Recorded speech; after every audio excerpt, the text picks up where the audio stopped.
Hello everyone and welcome back to Real Life Struggles. Before we get started with today's video, I want to introduce our sponsor. Me.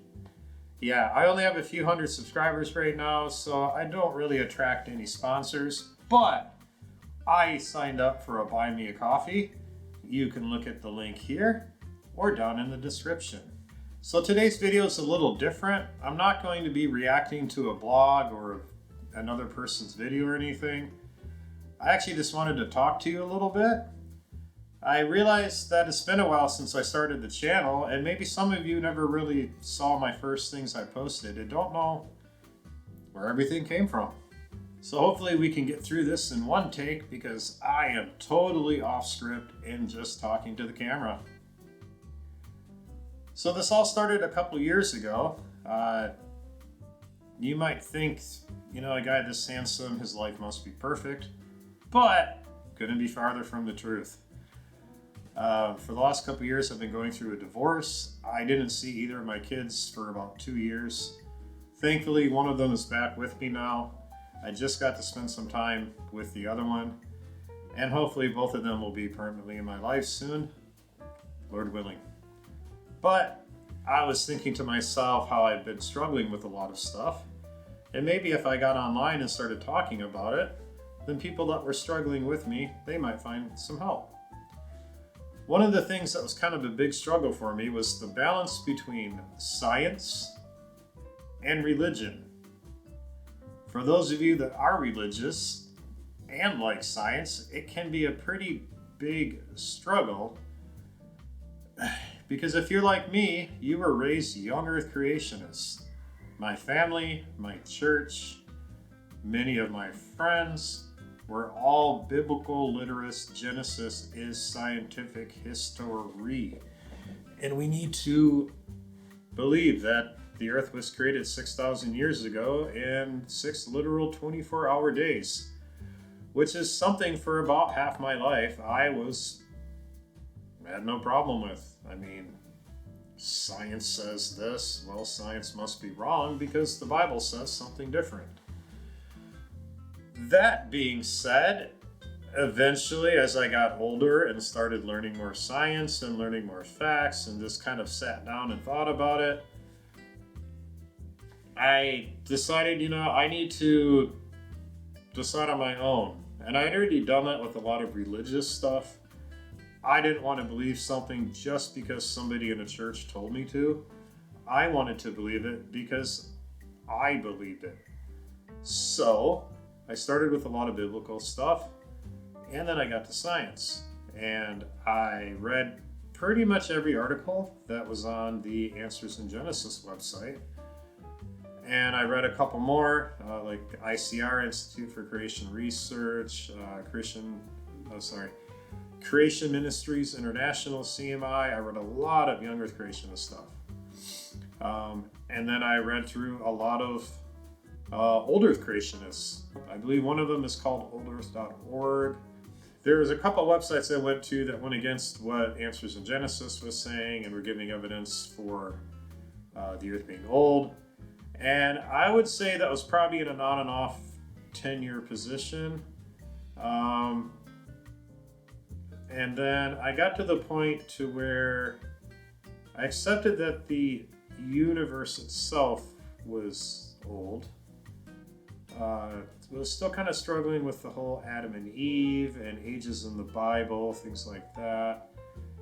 And I kind of adopted, let's say, a modified gap theory. Whereas the official gap theory is that, billions of years ago, the universe formed. A few billion years ago, 4.5, I believe they're up to now, 4.8 billion years ago, the Earth formed.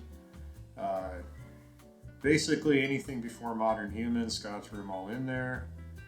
Dinosaurs, those kinds of things. And then Satan and God had a bit of a fight, and Satan decided to destroy the earth. And then when you're reading Genesis actually did happen 6,000 years ago, but it's 6 days of God remaking things, not making from scratch. There is some biblical support to God not creating from scratch, which we can get into a little bit more later. Because some people believe Genesis 1:1 should be translated when God began creating, not in the beginning, for reasons that are above my Hebrew knowledge, but it has to do with the form of grammar and things like that. If you want to look into it, it's actually quite interesting. I'll try to see if I can find an article, throw in the links, throw a link in the description. But I was happy with that. So God created the universe and the earth a long time ago. And then I didn't really subscribe to the devil destroying everything because I don't see any biblical support for any of that. That's just trying to smash the Bible into science without thinking about it. But I was completely open to the earth being old and, people being a modern thing, like created maybe 6,000 to 10,000 years ago. Happy at that for a while, and then I just kind of forgot about it. And then, I moved to China, and I started going through these museums where they're digging stuff up that was like 10,000, 12,000, 15,000, 20,000 year old pottery samples and stuff. And I was like, well, geez, how could that be that old if the earth was only created, 6,000 to 10,000 years ago? And then that kind of got me into reading through a lot of stuff. Again, probably the same stuff I read over and over for the last years. And then what really kind of stuck it for me was the distant starlight problem, which nobody's really made a huge effort, in my opinion, to solve the problem. There's the, light created in transit. The earth was made to look old, like Adam would have been made to look old, even though he would have been created, let's say 25 and a half, perfect age. If you take Genesis literally. Problem with that is, in my opinion, it makes God a liar, and I'll tell you why. And I'll tell you why. Because we don't just see that light has gone from point A 25 million light years away to Earth over a span of 25 million years. It's 1 light year is the distance light travels in 1 year, so there's time and distance in a way. We also see what happened to that light as it left its source and came. We can see gravitational bending, lensing, redshift, many other things. And if it was just the light made it here, well then yeah, God filled in the path, who cares? It's just light. But with the fact we can see how it changed, that means those changes were put there, which means they're fake. And if God is putting false stuff for us to look at and telling us to look at stuff so we can discover his true nature, then to me that makes God a liar, and I don't like that. Now, it also runs into a problem called last Thursdayism, which is if God could have created the universe to look old, including everything that we see in it and all the ways it changed and blah, blah, blah, blah, blah, well then God could have created the earth and the entire universe and all the people and everything last Thursday. And all he would have had to do is just put all the memories of everything that happened for the last 13 billion years. And who'd know the difference, Then I was pretty much a old earth creationist without calling myself one. Like, I was pretty open to the fact that I'm not going to say the Bible's wrong at this point. We're just going to say that science and the Bible weren't agreeing, in my opinion. And so I got into reading some books by Hugh Ross. Read a lot on his website, Reasons to Believe. He's a very, very smart man. For those of you in the audience that are atheists or theistic evolutionists, I shouldn't say atheists. Let's say, for those of you in the audience that are accepting of evolution, whether that's in a religious aspect or a completely naturalistic evolution, he does not accept evolution. He does believe let's call it punctuated creation. He's a day-aged person, so in his opinion, the different days of creation are just representing long periods of time. And so I started to kind of subscribe to that. Like, yeah, okay, so let there be light was, the light first reaching the earth and the clouds kind of clearing, not totally clearing, but the atmosphere becoming a bit translucent, so we can see light. We're not seeing stars, moon, sun, anything.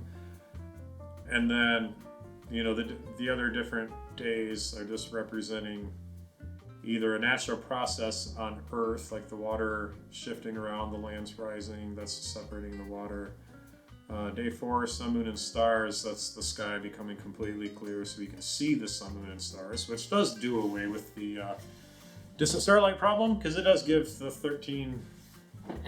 it does give the billions of years necessary for light to reach us.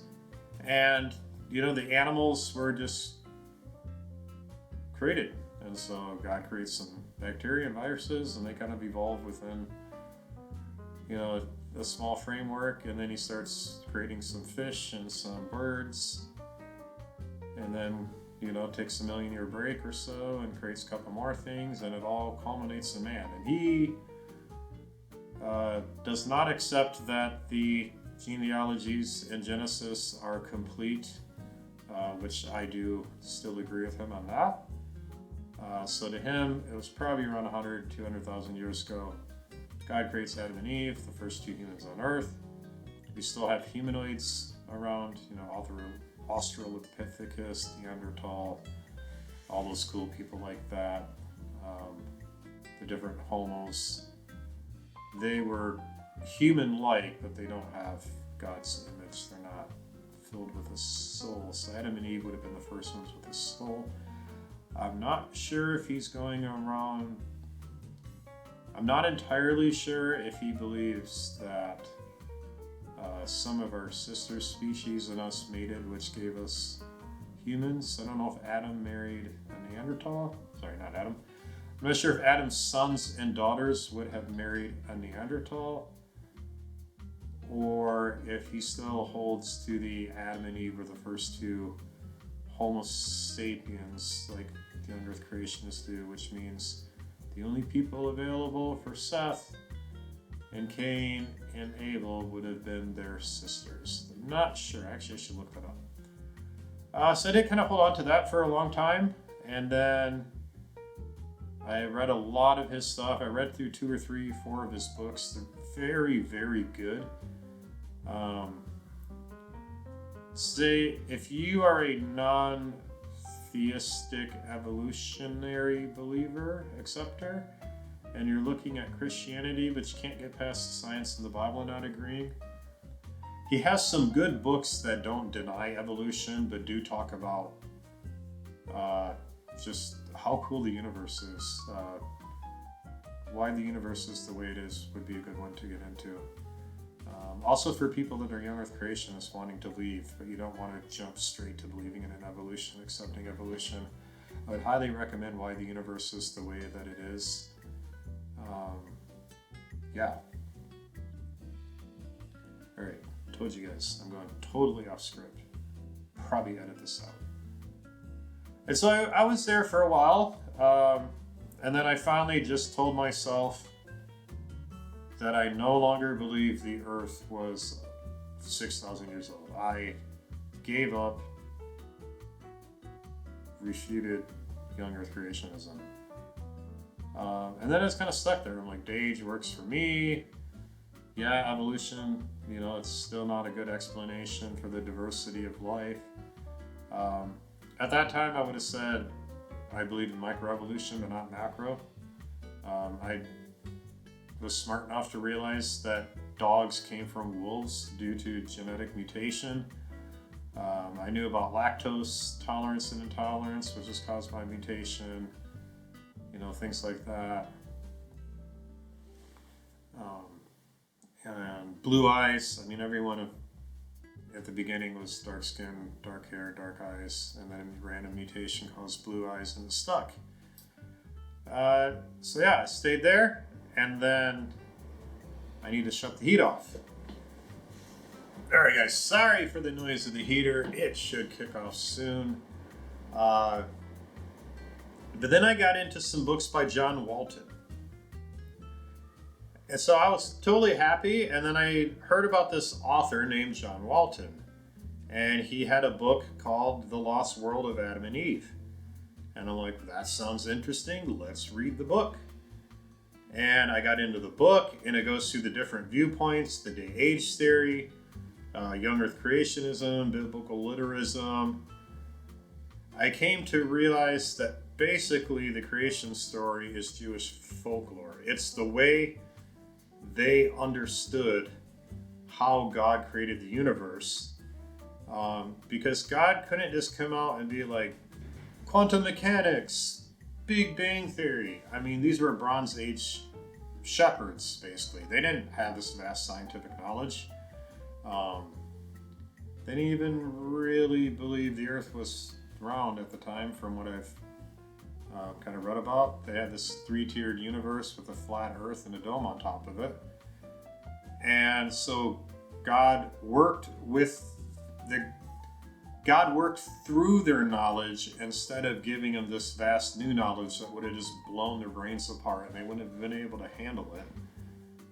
And that kind of took care of one of the problems I was having, where scientifically I could accept that the universe was ancient, but it was causing some theological problems, because I'm like, well then what do I do with Genesis? How do I understand it? So John Walton's book helped me with that. And then my next thing to struggle through was the global flood, because the more I researched that, the more I realized there was zero evidence for the Earth at one point being completely submerged with water over the tops of the mountains, despite what the young Earth creationists claim. And then I read through that and basically figured out, yeah, that too is a theological story. And in my opinion, it's a theological story talking about why you shouldn't be evil, because if God gets angry enough at you for being evil, he's going to destroy you. And it kind of followed through a little bit with some of the other ancient Near Eastern beliefs. They all had some flood stories. The Epic of Gilgamesh might be one of the most well-known besides Noah's flood in the Hebrew Bible, the Christian Bible. And so, yeah, after reading through that, I'm just like, all right, well, I don't have a problem anymore theologically, because no matter how we got here, in my opinion, God created man. God gave man a purpose. God told man, don't do this or you're going to die. Man did the thing God told him not to do. And so God had to, save man from his stupidity, basically. And he sent Jesus to die for us. To me, it works no matter if it's a young earth creationist viewpoint, an old earth creationist viewpoint, or a evolution viewpoint.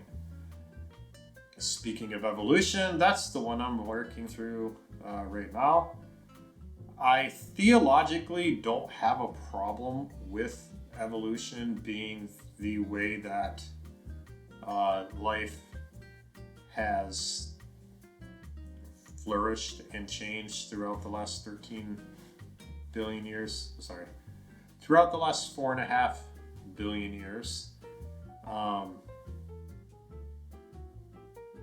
Really, it doesn't matter. Like I said before, we're here. We at one point did something to sin against God, and he provided a way out. My biggest problem with it right now is basically knowledge. I went to a Christian school from preschool through 5th grade, so obviously never learned anything about evolution there. I seem to remember taking biology in high school. It was almost 30 years ago, and so I want to say I learned some stuff, but I don't remember really deep diving into evolution and evolutionary theory in high school. And if I did, I apparently just ignored all of it because I didn't believe it at the time. I didn't accept it as a scientific theory. So I just usually tell people I'm agnostic on evolution. I don't deny that it happened. Um, I don't even really deny macroevolution happens, because the only difference really between micro and macroevolution is time. Uh, Wolves had a genetic mutation that allowed them to digest starchy foods better, and they started hanging out with people. And then people were like, hey, these things are pretty cool. Let's breed them. Let's breed the most docile, domesticated ones until we get these things. Let's call them dogs. And then they took those dogs and they're like, hey, we want, a really short dog that can squeeze into a hole. And so they bred the shortest ones. And then some were like, hey, it'd be cool if we had a dog that would, herd sheep. And so the ones that were the best at herding sheep, they made those breed with each other, and artificial selection in the last 10,000 years, which is a pretty short evolutionary period, you now have hundreds and thousands of breeds of dogs. And so if that can happen in 10,000 years, then, a primate over millions and millions of years could probably grow bigger and change their body plan, get smarter, stuff like that. All of a sudden, boom, Homo sapiens. Don't have a problem with that. My biggest sticking point right now is the jump from something simple, a protozoa, an amoeba, a single cell, a small group of single cells working together. And jumping from that, I realize it's not, jumping 1 year to the next. You're still talking about millions, perhaps billions of years. But jumping from that into a fully formed body of any kind, fish, crocodile, dinosaur, anything like that. It's the whole irreducible complexity. And I don't preach that. I don't think a lot of things are irreducibly complex. The eye's not. I've seen enough videos about that. But there's still a small part of me that doesn't understand how a bunch of things that didn't work together are all of a sudden, didn't used to work together, and now are all working together. And it's, like I said, it's probably still a knowledge thing. And I mean, I'm sitting in the same spot I was when I pretty much did believe in old Earth creation, but I just didn't admit it. I pretty much do believe in evolution, accept evolution. I just haven't officially come out and said, I am a theistic evolutionist. So, like any good person who likes science, I just keep educating myself. So yeah, that's basically where I'm at. For anyone out there that's still struggling with science, religion, faith and science, I'm just going to say, educate yourself. Read as many books as you can find. Read both sides. I mean, if you're a young Earth creationist, read Answers in Genesis. I did. And then go read the other side. And eventually you're going to say, one of these is making more sense than the other. I really hope it's the older side, because, like I said, that to me is the most likely explanation. What's more likely? When God tells us to look at the earth and the universe to see what he did, everything looks old. It's the more likely explanation. He made it look old. The devil made it look old to make our faith worse. Or it's really old. So yeah, educate yourself, pray about it. If you're a Christian, pray about it. Ask God to reveal. I mean, the difference between me and young Earth apologist is that I honestly am 100 completely open to being completely wrong. If a bunch of evidence were discovered that's not currently debunked on Talk Origins, that the universe and everything was really formed out of nothing 6,000 years ago and completely laid out how it can be true, I will delete every video I made about how young Earth creationism is wrong, and I will go back. I think there's a non-zero but infinitesimally small chance of that ever happening. If I died and went to heaven and God's like, of course Genesis is literal, this is how, my mind would be blown, but it wouldn't really destroy my worldview. I'd just be like, wow, I was wrong, I'm sorry. Hey, can you reach down to YouTube and delete my videos for me? But I'd say for most young Earth creationists, the big names, Kent Hovind, Ken Ham, people like them, they are 122% shut off from anything other than what they believe currently. They will not accept any evidence at all that they're wrong. In fact, it's right on their website, which I posted in many of my videos. Go check out their website, look at their statement of beliefs, and they tell you, we only accept the evidence that we accept.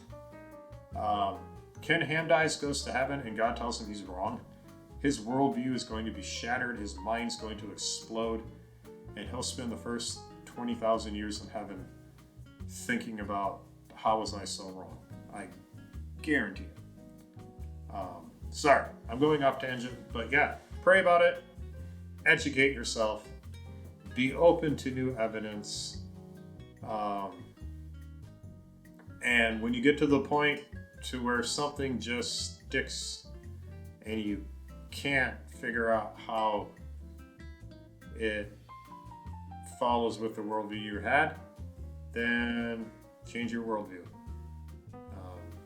In my opinion, if the Bible and science are disagreeing, there's only one of three things that are possible. Possibility number one is that the Bible's wrong. And to me, that's not even a non-zero chance. I don't think the Bible's wrong in what it says.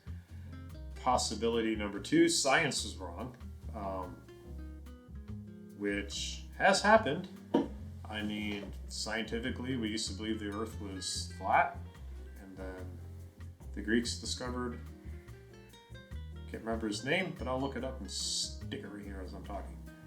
But a really smart Greek with a couple sticks figured out that the Earth wasn't flat and came within a very impressive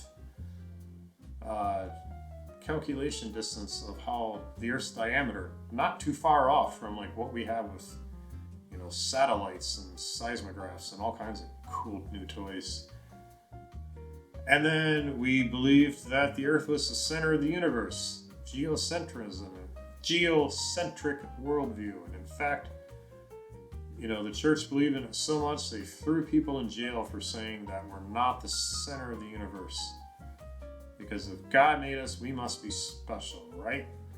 Well, guess what? Galileo invented a telescope, discovered that we are not the center of the universe. We are actually orbiting the sun along with a bunch of other stuff. And the sun is orbiting through the Milky Way. The Milky Way is orbiting through space. And bigger chunks of space are orbiting through space. And then eventually space is expanding. It's not geocentric, sorry, we are heliocentric. So science has changed. Science has admitted that it's wrong. And the third possibility is that our interpretation of the Bible is wrong. And that's the one I mostly hold to. And I learned that through reading John Walton, because the Bible was written for us, but it was not written to us. Despite what some people like Kent Hovind believe, Jesus did not carry the King James Bible. The Bible was not written in English. It was not written to English speakers. It was not written to people that live in modern times. It was written to a very ancient people with ancient beliefs and an ancient language made up of less than 10,000 words. So, as you're struggling through this with me, just remember, be open, be educated,